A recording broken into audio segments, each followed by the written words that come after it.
ГСП онлайн. Городские новости сейчас. Ухтинских отличников наградили заслуженными золотыми и серебряными медалями за учебу. Традиционная церемония награждения прошла в школе номер 2.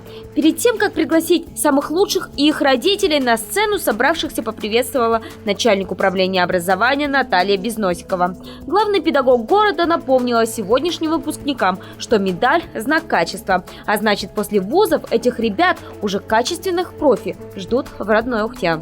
Безусловно, нам бы очень хотелось видеть вас, самых лучших, самых талантливых, самых ответственных учеников и в должности каких-то, может быть, руководителей тех организаций, которые расположены на территории нашего муниципального образования.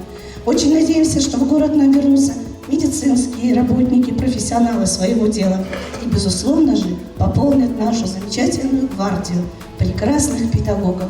К слову, большинство приглашенных, как оказалось, блистали в школе не только знанием предметов, но и успевали участвовать в олимпиадах различного уровня, заниматься музыкой и хореографией, играть в «Что, где, когда». Отрадно, что в этом году таких разносторонне развитых выпускников стало чуть больше. В 2017-м Ухта раздала 55 медалей за отличную учебу. В прошлом их было на 2 меньше.